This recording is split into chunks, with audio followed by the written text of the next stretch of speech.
I consume animals and I consume animal products, and I won't stop consuming animal products. I don't think like the fact that animals are being abused in this industry is gonna make me turn away from doing that, just because it's been like a part of my lifestyle for a long time. Hearing those things like makes me feel like not good, but at the same time it doesn't make me want to not stop consuming and change my lifestyle. Those will They also can't be. really move and they can't really interact with their children at all. It's just like, no, it's disgusting. Yeah, it's not natural. Well, and considered humane. Practice? Yes. Like this is for real, like legal. God damn. Do you know how they're done? They're put in gas chambers. What the fuck? God damn. And this is standard practice. 6 months for a fully grown pig to be bacon? Legit? Just weird to me seeing that like these animals that like I literally can see them in video, and it just pains me to see them that like their lives get abused, and like they don't really have any say at all. Hi everyone, this is Sheena, and today I'm here with Dev, and we're talking about animals. How are you? Howdy. I'm good. Good. What do you think about animals? Are you an animal lover? In general, honestly, I really love animals, all types of animals, like insects included. That's a pretty like general, like broad question, but like I really like animals. Yeah. Like all included. Yeah, cool. Okay. What do you think about animal abuse or people who abuse animals? It's a really tough subject because like I feel like animals are animals are these things that like in our daily lives that we can't really advocate for, or can't advocate for themselves, is what I'm trying to say basically. So like it's kind of a touchy subject because I mean like it happens all the time, and it's like when it comes to like people abuse or like any other kind of abuse, when it comes to people, it's like people can speak and say things that are going wrong, but animals don't really have any voice. Yeah, exactly. Yeah, so you think that when they communicate with us, we can't really understand, because we can't understand what we're saying, sometimes we take advantage of that. For sure. Yeah, okay. The third question, it's a bit harder, and there's no judgment here because I myself paid for it for many, many, many years. Are there any industries where you pay for animals to be abused and killed? And by that I mean, do you consume meat, dairy, eggs, and fish? For sure. So like I really like I understand like being a vegetarian. I've always like honestly I probably might be a vegetarian soon, but like I understand like being a vegan and stuff, but like at the same time, at the end of the day, I consume animals and I consume animal products, and I won't stop consuming animal products. I don't think like the fact that animals are being abused in this industry is gonna make me turn away from doing that, just because it's been like a part of my lifestyle for a long time. But I do understand it and I do feel for it, but yeah. So, like most of us did, we all grew up eating animals or their byproducts, right? Mm-hmm. And it is part of most cultures. Like there's almost no culture where it's not part of. Do you think it's possible to be against animal abuse while still paying for animals to be abused and killed? Yes. Yes. I know it's a weird and it's a very touchy subject, but for animal abuse, I feel like it's a different story where it's manipulation of like an animal's product or an animal itself. I feel like it's more different than like manipulation, more so abuse. Yeah, it's in the same umbrella.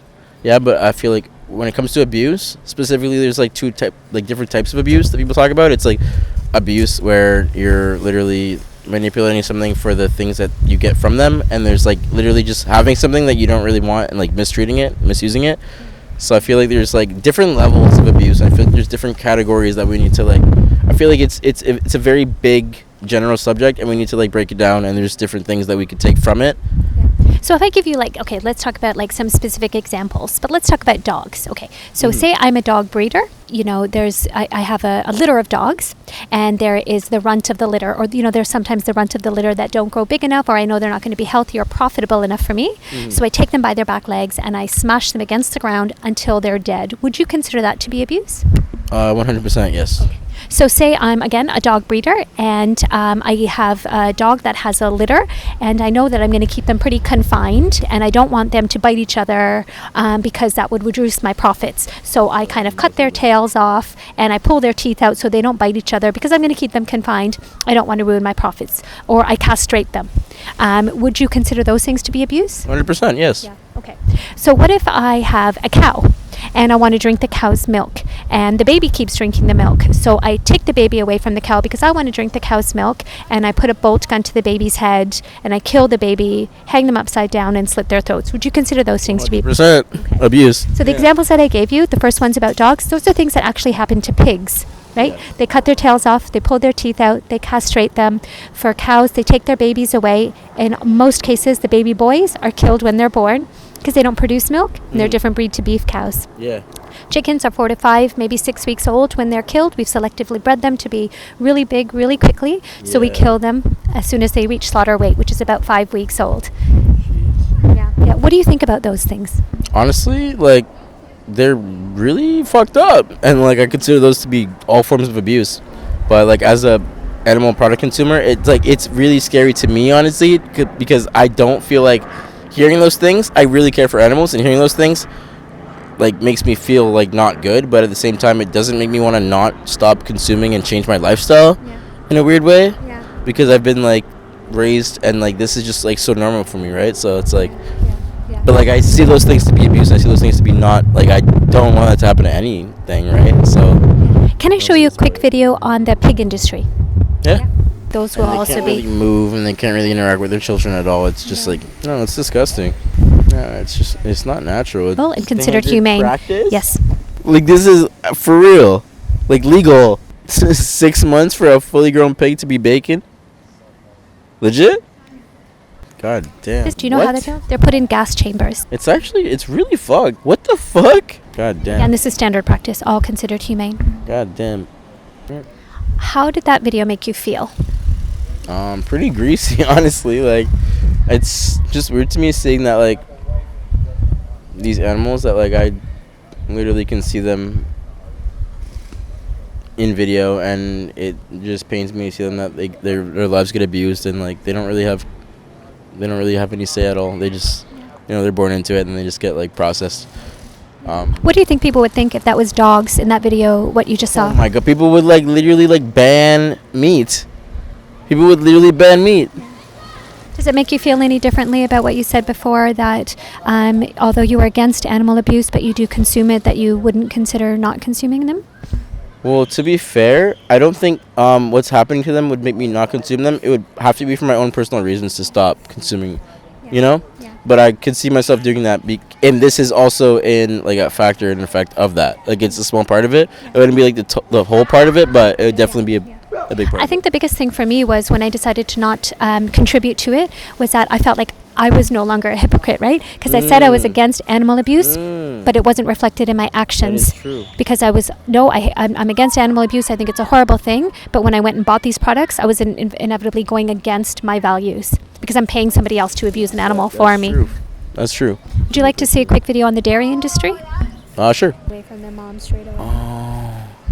They feel like manipulate a lot of nature to like get the things that we get every day and we have like available to us. Like milk is in almost everybody's fridge. That's crazy. That's crazy to me. And this even created like a whole new industry, which is like veal, which is like baby cow meat and stuff, which is like so fucked up. I mean, just as fucked up as all the other things, but still very fucked up to me because of them manipulating the milk industry, it's creating the veal industry, right? But many times it's Christ. ineffective. I don't like that. Yeah, they don't produce hormones and stuff because they're actually fucking depressed. As you saw in the like literal infants. So like if they wasn't working on the infants like twice, 3 times, like how effective is it going to be on an adult female? Yeah, fuck, man. How did that make you feel? Honestly, like pretty gross. Like I don't know, it just made me like reflective. Like I drink milk and I eat beef and like I ate everything for 42 years. Absolutely everything. I had no idea. So do you think you would want to learn more about what actually happened? for sure. Yeah. 100%. It'd be so much easier for me to like incorporate like a lifestyle where I like consumed a lot less or even no meat or animal products. Yeah. I mean, I wouldn't consider it to be. Honestly, that's what the hardest thing for me is to transition to that lifestyle, is to actually change my lifestyle. And like my lifestyle is just my lifestyle, right? But it's like my whole family's lifestyle. And it's like if I go over for dinner here or there, I think I have to make special dinners for me and all that kind of thing. Like it's a lot of different factors. Yeah, for sure. And culture is probably the biggest thing that holds most people back, right? We want to keep our same lifestyle. Absolutely. We should be, right? Keeping our same lifestyle. But I can tell you, I thought it was going to be hard, but it was been one of the easiest things I've ever done. I've been considering being vegetarian for like a lot of years now. And the only thing that's been stopping me from doing it is like being lazy, honestly. Yeah. like in Toronto, we're very lucky here. If you're having problems with, you're eating dinner with friends and family and stuff like that, you want to keep the same stuff. We do have a lot of options for like vegetarian, and like a lot of even shelters and like community resources that I've stayed at and have helped me have been very, very supportive and have had options from like people who don't want to consume that. Yeah, that's so good. Really And cool, some of the actually. cheapest foods are actually, they say being vegan is expensive, but some of the cheapest foods are plant, Vegetarian, right? You mostly, go yeah. buy a bag of beans or a bag of lentils or a tin of beans, a tin of vegetables. lentils, and vegetables and fruits and Canned potatoes, stuff. Yep. rice. Lasts forever, and Yeah. most of Awesome. them are non-perishable too. So, Exactly. Yeah, exactly. Do you have any questions for me? what made you want to make this documentary? By making the videos to kind of to put out there so people can watch the videos and see, does something resonate with them? Yeah, it's kind of what I was asking, like where like the want or need for awareness came from for you personally. So I need those answers. Just that's where it came from, and I thought I became an activist straight away when I became vegan, because I thought I have to speak up for the animals. It's great being vegan, but it's a bit of a non-action. You're not contributing to it, Exactly. but That's you're how I not feel right now. actively. It's like I'm literally like someone who you've heard what I've had to say, right? And I still eat meat and I still consume animal products. So it's like, what do I really have to say, right? Well, no, but it's good. Knowledge is the first step, and then it's what you do with that knowledge. Yeah.